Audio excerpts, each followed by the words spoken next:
മലയാളികളെ ചിരിപ്പിച്ച് സിനിമയിലേക്ക് വന്ന പ്രൊഫസർ ജഗദീഷ് നിരവധി സിനിമകളിലൂടെ വ്യത്യസ്ത വേഷങ്ങളിലൂടെ മലയാള സിനിമയിൽ നിറഞ്ഞു നിന്നു. അദ്ദേഹത്തിന് 70 വയസ്സായി എന്നാണ് ഇപ്പോൾ പറയുന്നത്. വിശ്വസിക്കാൻ കഴിയുന്നില്ല. ആ 70 വയസ്സിലെത്തിയ ജഗദീഷിൻ്റെ ഇപ്പോഴത്തെ അവസ്ഥ, സിനിമകൾ, അതേക്കുറിച്ചാണ് ഇന്നത്തെ വീഡിയോ. ഫിലിം പ്ലസിലേക്ക് എല്ലാവർക്കും സ്വാഗതം.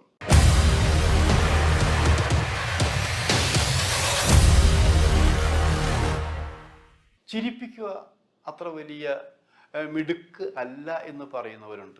പക്ഷെ ചിരിപ്പിക്കാനാണ് ഏറ്റവും വലിയ ബുദ്ധിമുട്ടെന്ന് ആലോചിക്കണം. മിക്ക ചിരിപ്പിക്കുന്നവരുടെയും ജീവിത കഥയെടുത്ത് നോക്കിയാൽ തന്നെ അവർ പലപ്പോഴും പ്രഗത്ഭരായിരിക്കും, മിടുക്കന്മാരായിരിക്കും, ബുദ്ധിമാന്മാരായിരിക്കും എന്ന് ആലോചിക്കണം. അപ്പോൾ ചിരിപ്പിക്കാൻ നിസ്സാര കാര്യമൊന്നുമല്ല. ജഗദീഷ് M.Com കഴിഞ്ഞ് കോളേജിൽ ജോലി കിട്ടുന്നതിന് മുമ്പ് തന്നെ നാടകങ്ങളിലൊക്കെ ശരിക്കും അഭിനയിച്ചിരുന്ന ആളാണത്. അപ്പോൾ നമ്മളൊക്കെ കേൾക്കുമ്പോൾ MG കോളേജിലെ പ്രൊഫസറായിരുന്നു. അപ്പോൾ MG കോളേജിൽ മാത്രമല്ല, ഞാൻ അന്വേഷിച്ചപ്പോൾ കേരളത്തിലെ 4 കോളേജുകളിൽ ജഗദീഷ് പഠിപ്പിച്ചിട്ടുണ്ട്. അതിലൊന്ന് MG കോളേജ്, ഒന്ന് നിലമേൽ കോളേജ്, ഒന്ന് മട്ടന്നൂർ കോളേജ്, ഒന്ന് മഞ്ചേരി കോളേജ്. ഇങ്ങനെ 4 കോളേജിൽ കുറേശ്ശെ എന്നാ പുള്ളിയുടെ കണക്ക്. പക്ഷേ എവിടെ ചെന്നാലും ശിഷ്യന്മാരുണ്ടെന്ന് ആലോചിക്കണം. അപ്പോൾ ഈ ജഗദീഷ് കഥ എഴുതിയിട്ടുണ്ട്, തിരക്കഥ എഴുതിയിട്ടുണ്ട്, അഭിനയിച്ചിട്ടുണ്ട്. ഈ അഭിനയിക്കുമ്പോൾ തന്നെ നിരവധി അവാർഡിൻ്റെ പക്ഷമൊക്കെ വന്നിട്ടുണ്ട്. ഞങ്ങളെ വ്യക്തിപരമായിട്ട് വരികയാണെങ്കിൽ കുറേ മേറ്ററിൻ്റെ കാര്യത്തിൽ പോലും, നമ്മുടെ സംസാരത്തിൻ്റെ ഭാഗത്തിൽ പോലും, വിവാദങ്ങൾ ഉണ്ടാക്കേണ്ട കാര്യത്തിൽ പോലും, മറ്റുള്ളവരെ കുറിച്ചല്ല, ജഗദീഷ് ഒരു വിവാദം വേണമല്ലോ എന്ന് പറയുന്നത്, ഞാനിരിക്കുന്നു, എന്ത് വിവാദം വേണമെങ്കിൽ എഴുതിക്കോ, അങ്ങനെ പറയാനുള്ളൊരു ചങ്കൂറ്റം വളരെ വിരലിലെണ്ണാവുന്ന ചിലരൊക്കെ ഉണ്ടായിട്ടുള്ളൂ എന്ന് ആലോചിക്കണം. അതിലൊരാൾ ജഗദീഷാണ്. ജഗദീഷെ കുറിച്ച് നിങ്ങൾക്ക് എന്ത് കഥകൾ ഉണ്ടാക്കാം. ആ കഥകൾ കൊണ്ട് നിങ്ങൾക്ക് അങ്ങനെ പറഞ്ഞത്, എന്നെക്കുറിച്ച് എഴുതിയിട്ട് നിങ്ങൾക്കൊരു 10 കോപ്പി കൂടുന്നെങ്കിൽ ആയിക്കോ എന്ന് സ്വതന്ത്രമായി പറഞ്ഞിരുന്ന ഒരു നല്ല സുഹൃത്തു കൂടിയാണ് ജഗദീഷ് എന്ന് ആലോചിക്കണം. അങ്ങനെ സിനിമയിൽ നല്ല തിളക്കമാർന്ന വിജയങ്ങളിലൂടെ അതായത് നമ്മൾ വിജയശ്രീ ലാളിതനായി വന്നുകൊണ്ടിരിക്കുന്നതിനിടയിലാണ് ആരോ വെച്ച ഒരു കെണിയിൽ ജഗദീഷ് വീണ് പടങ്ങളുടെ എണ്ണം കുറച്ചത്. അപ്പോഴും ജഗദീഷ് ചെയ്തത്, ഞാനിവിടെ ലൈവായിട്ട് എന്ന് പറഞ്ഞിട്ട് ചാനലുകളിൽ നിറഞ്ഞു നിന്നു, വർഷങ്ങളോളം പാട്ടുപാടി നിറഞ്ഞു നിന്നു. അവിടെയാണ് ഏറ്റവും രസകരം. പാട്ട് പാടാൻ വലിയ ആഗ്രഹമുള്ളൊരു ചെറുപ്പക്കാരനാണ് ജഗദീഷ് എന്ന് ആലോചിക്കണം. നമ്മളിപ്പോഴും ചെറുപ്പക്കാരെന്ന് പറയാൻ കാരണം അറിയാം, ജഗദീഷിനും മമ്മൂട്ടിക്കും പ്രായം പറയാൻ പറ്റില്ല എന്നുള്ള സത്യം മാത്രമാണ്. ഇത് മമ്മൂട്ടി കേട്ടാൽ സഹിക്കില്ല കേട്ടോ, സത്യം അതാണ്. അപ്പം മമ്മൂട്ടിയെയും ജഗദീഷും ഒരുമിച്ച് നിർത്തിയാലും മമ്മൂട്ടിയേക്കാൾ പ്രായം കുറവ് ജഗദീഷ് തോന്നുള്ളൂ. അതൊരു സത്യമാണത്. അപ്പോൾ പോയി 2-3 വയസ്സിൻ്റെ വ്യത്യാസത്തിൻ്റെ അല്ല. അങ്ങനെ പ്രത്യേകിച്ച് ശരീരം നോക്കാതെ തന്നെ, അതായത് കൂടുതൽ ചിരിപ്പിക്കുകയും ചെയ്യുന്നത് ആരോഗ്യത്തിന് ഗുണകരമാണ് എന്നുള്ളൊരു തത്വമുണ്ട്. അത് അക്ഷരം പ്രതിപാദിക്കുന്നുണ്ട്. അങ്ങനെ ഔട്ടാക്കാൻ ശ്രമിച്ചിട്ടും ഔട്ടാകാതെ ഇവിടെ തന്നെ നിന്നുകൊണ്ട്, ജഗദീഷിൻ്റെ ഭാഷയിൽ പറഞ്ഞാൽ ഇപ്പോൾ പറയുന്ന ഒരവശമുണ്ട്, ഈ 2ഉം കൽപ്പിച്ച് ഇറങ്ങുന്ന ആൾക്കാരെ കുറിച്ച് നിങ്ങൾ കേട്ടിട്ടുള്ളൂ, പക്ഷെ 3ഉം കൽപ്പിച്ചിറങ്ങുന്ന ഒരാളെ കുറിച്ച് കേട്ടിട്ടുണ്ടോ എന്ന് തിരിച്ചു ചോദിച്ചപ്പോൾ ആരാണ് ജഗദീഷ് എന്ന് ചോദിച്ചാൽ ഞാൻ 2ഉം കൽപ്പിച്ചല്ല 3ഉം കൽപ്പിച്ച് ഇറങ്ങിയിരിക്കുന്നത്. ഈ 3ഉം കൽപ്പിച്ച് ഇറങ്ങിയത് കൊണ്ടാണ് ഞാൻ ഇവിടെ ഇങ്ങനെയൊക്കെ എവിടെയെങ്കിലുമൊക്കെ ഉണ്ടാവുന്നത്. ഇപ്പം അഭിനയം കുറഞ്ഞാൽ പോലും കഥയുടെ രംഗത്തുണ്ടായി, കഥ കുറഞ്ഞാൽ പോലും ചാനലുണ്ടായിരിക്കും, ചാനലിൽ പാട്ട് പാടാം, അവതരിപ്പിക്കാം, സീരിയൽ ചെയ്യാം, എന്ത് വേണമെങ്കിലും ചെയ്യാം. എനിക്ക് ഇന്നേ വരെ ഒരു ഗ്യാപ്പ് അനുഭവപ്പെട്ടിട്ടില്ല എന്നാലോചിക്കണം. അതൊരു ചില്ലറ കാര്യമൊന്നുമല്ല.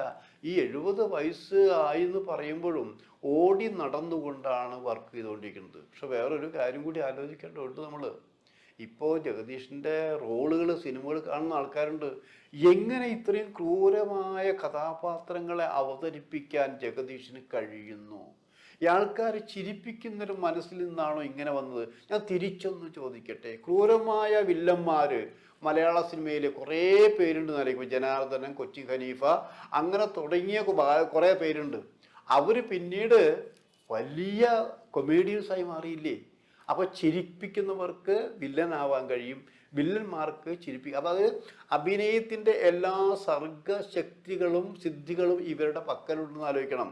അക്കൂട്ടത്തിലാണ് ചിരിപ്പിച്ചിട്ട് വില്ലൻ നിസ്സാര വില്ലനൊന്നുമല്ല. ഇപ്പം മാർക്കോൽ വന്ന വില്ലനെ കണ്ടിട്ടില്ലേ?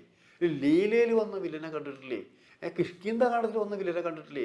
ഇങ്ങനെ നമ്മൾ ജഗദീഷിൻ്റെ കാര്യങ്ങൾ എടുത്ത് പറയുമ്പോൾ ഇതെങ്ങനെ ഇത്രയും വില്ലനാവാൻ കഴിയുന്നു എന്ന് തോന്നും. പക്ഷെ ഇനിയും വരാനിരിക്കുന്ന മാർക്കോയ്ക്ക് ശേഷവും വരാനിരിക്കുന്ന നിരവധി സിനിമകൾ, അത് വില്ലൻ മാത്രമല്ല കേട്ടോ, നിരവധി സിനിമകൾ എന്ന് പറഞ്ഞാൽ എല്ലാ തരം തലമുറയോടൊപ്പം ചേർന്നുകൊണ്ട് ഗ്യാപ്പില്ലാതെ നോൺ സ്റ്റോപ്പായി ജഗദീഷ് ഇപ്പോഴും ഓടിക്കൊണ്ടിരിക്കുകയാണെന്ന് ആലോചിക്കണം.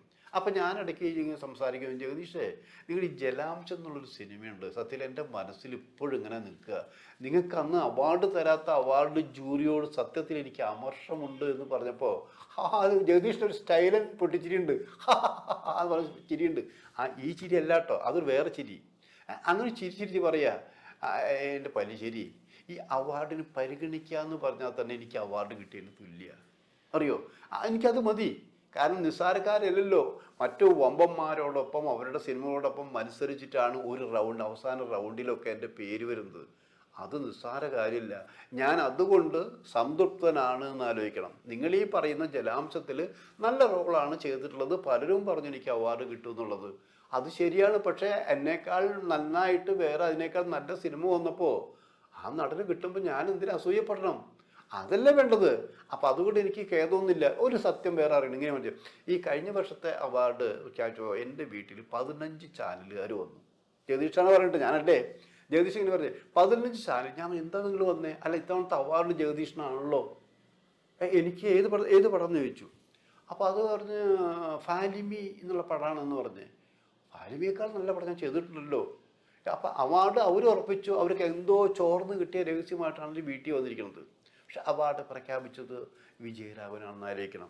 വിജയരാഘവൻ്റെ ആ സിനിമ എന്ന് പറഞ്ഞാൽ അതിമനോഹരമായൊരു സിനിമയാണ്. അപ്പം എനിക്ക് കിട്ടാത്തൊരു അവാർഡ് വിജയരാഘവന് കിട്ടിയപ്പോൾ ഞാൻ സന്തോഷിച്ചു. കാരണം പൂക്കാലം എന്നുള്ള സിനിമയാണത്. പൂക്കാലം ഞാനും കണ്ടിട്ടുണ്ട് കേട്ടോ. പൂക്കാലത്തിൽ അപാരമായിട്ട് വിജയരാഘവൻ ചെയ്തിട്ടുണ്ട്. കാരണം മുമ്പ് വിജയരാഘവൻ ഇങ്ങനെ ജയരാജൻ്റെ ഒരു പടത്തിൽ കിട്ടേണ്ട ഒരു അവാർഡാണ് നഷ്ടപ്പെട്ടത്. ആ അവാർഡ് ഇപ്പോൾ ഈ പൂക്കാലത്തിൽ കിട്ടിയെന്ന് പറയുമ്പോൾ ജഗദീഷിന് കിട്ടിയില്ല, അത് വേറെ ദുഃഖം. അതോടൊപ്പം തന്നെ വിജയരാഘവന് കിട്ടിയതിൽ എല്ലാവരും സന്തോഷിക്കും. അത്രയും മനോഹരമായിട്ട് വിജയരാഘവനും അഭിനയിച്ചിട്ടുണ്ട്.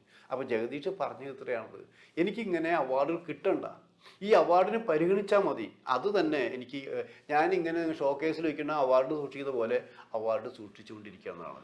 അതൊരു ഖേദവും എനിക്കില്ല എന്നാലോചിക്കണം. പിന്നെ നിങ്ങളിപ്പോൾ ഈ പറഞ്ഞപ്പോൾ ഞാൻ പറഞ്ഞു, നിങ്ങളിപ്പോൾ 70 വയസ്സായെന്ന് പറഞ്ഞാൽ, ഈ 70 വയസ്സായെന്ന് പറഞ്ഞാൽ ഇങ്ങനെ നിങ്ങളുടെ ആഘോഷം അതപ്പോൾ അതിനേക്കാൾ വലിയ ചിരി. ജഗദീഷ് പറഞ്ഞു, ഒരു കാര്യം വേണം, നിങ്ങൾക്ക് എഴുതാൻ പറ്റിയ കാര്യം ഞാൻ പറയാം. ഞാൻ അറിഞ്ഞിട്ടല്ല. സാധാരണ എൻ്റെ ബർത്ത്ഡേ 70 വയസ്സിലേക്ക് വരുന്നത് ജൂൺ മാസത്തിലാണ് എൻ്റെ 70 വയസ്സ് തികയണത്. പക്ഷെ ആ 70 വയസ്സ് കഴിഞ്ഞ ജനുവരിയിൽ തന്നെ 6 മാസം മുമ്പ് തന്നെ എൻ്റെ 70 വയസ്സിൻ്റെ ആഘോഷം പല ഭാഗത്തും തുടങ്ങി വെച്ചിരിക്കുന്നു. ഇത് എന്നെ സംബന്ധിച്ച് സന്തോഷത്തിൻ്റെ അതിനേക്കാൾ വലിയ വാക്കുണ്ടെങ്കിൽ അതാണ് ഉപയോഗിക്കേണ്ടത്. കാരണം ഇത് ആർക്കും കിട്ടാത്തൊരു ഭാഗ്യമല്ലേ. മമ്മൂട്ടിക്ക് പോലും കിട്ടിയിട്ടുണ്ടോ, മോഹൻലാൽ പോലും കിട്ടിയിട്ടുണ്ടോ എന്ന് തന്നെ അറിയില്ല. പക്ഷെ എനിക്ക് ആ ഭാഗ്യം കിട്ടിയിരിക്കുന്നു. 6 മാസം ഇതിപ്പോൾ ജനുവരി ഫെബ്രുവരി ആയില്ലേ. അപ്പോൾ ജനുവരിയിൽ തുടങ്ങി, ഇപ്പോൾ ഫെബ്രുവരി, നാളെ ഫെബ്രുവരി ആവില്ലേ. അപ്പോൾ അങ്ങനെ ഓരോ മാസം തുടങ്ങി ഇങ്ങനെ 70ലേക്ക് ഇങ്ങനെ പോകുമ്പോൾ ആഘോഷം തുടങ്ങി വെച്ചിരിക്കുകയാണത്.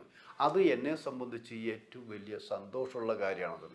അത് വേറൊരാൾക്കും കിട്ടിയിട്ടില്ല. പിന്നെ നിങ്ങൾക്ക് എഴുതാൻ വേണ്ടി വളരെ വ്യക്തമായിട്ട് ഞാനൊരു കാര്യം പറയാം. ഞാൻ വില്ലനാണെന്നൊക്കെ പറഞ്ഞപ്പോൾ അപ്പോൾ നിങ്ങൾ നേരത്തെ ചോദ്യം ചോദിച്ചു, ഈ വില്ലൻ വേഷം ഇതിൽ നിങ്ങൾക്ക് ആർക്കെങ്കിലും എതിർപ്പുണ്ടോ, നിങ്ങൾ ആരാധകർക്കുണ്ടോ എന്നുള്ളത്. എൻ്റെ ആരാധകരിൽ ചിലർ ചോദിക്കാറുണ്ട്, എന്തിനാ ജഗദീശേട്ടാ ഇങ്ങനെ ഒരു വേഷം, നിങ്ങൾ നല്ല മനോഹരമായ വേഷം ചെയ്യില്ലേ? അപ്പം ഞാൻ അവരോട് പറഞ്ഞത്, നിങ്ങൾ ആ മമ്മൂട്ടിയുടെ പടങ്ങളെല്ലാം പോയി കാണും. ഇതുമാതിരി സൂപ്പർ നായക നടൻ സൂപ്പർ വില്ലൻ വേഷങ്ങളടിച്ച് കയ്യടി നേടുകയില്ലേ എന്നാ ചോദിച്ചേ. അപ്പോൾ എൻ്റെ സുഹൃത്തുണ്ട് ബൈജു, ഈയിടെയൊക്കെ ചോദിച്ചു, ജഗദീഷേ നിനക്ക് വല്ല ആവശ്യമുണ്ടോ ഈ റോളൊക്കെ അഭിനയിക്കുന്നുണ്ട്, ഇതൊക്കെ ഞങ്ങളെ പോലുള്ളവർ ചെയ്യേണ്ട റോളല്ലേ എന്ന് തമാശയ്ക്ക് ചോദിച്ചാലും അതിലൊരു കഞ്ചല് അവർക്ക് കിട്ടേണ്ട റോളുകൾ പലതും ഈ വില്ലൻ വേഷം എനിക്ക് കിട്ടുന്നു എന്നുള്ള തുല്യമാണ്. എല്ലാവർക്കും സിനിമകൾ ഉണ്ടായിരിക്കണം, എല്ലാവർക്കും വേഷങ്ങൾ കിട്ടണം. പിന്നെ ഞാൻ സിനിമയ്ക്ക് വേണ്ടി ജനിച്ച ഒരു പ്രൊഫസറാണെന്ന് വേണമെങ്കിൽ നിങ്ങൾക്ക് പറയാം. അങ്ങനെയുള്ള എനിക്ക് എൻ്റെ ജീവിതത്തിൽ ലക്ഷ്യം തന്നെ അഭിനയിച്ചുകൊണ്ട് മരിക്കുക എന്നുള്ളതാണ്. അപ്പോൾ എൻ്റെ 70-ാം വയസ്സായിട്ടുള്ള ആഘോഷങ്ങൾ തുടങ്ങി വെച്ചിരിക്കുന്നു. ആ ജൂൺ മാസം എത്തുമ്പോഴേക്കും ഞാനിവിടെ നിങ്ങൾക്ക് ഉറപ്പ് തരുന്നു, എൻ്റേതായിട്ടുള്ള മുദ്രകൾ പതിപ്പിക്കാൻ വേണ്ടിയിട്ടുള്ള കുറേ സിനിമകൾ ഞെട്ടിക്കും എന്ന് ഞാൻ പറയില്ല.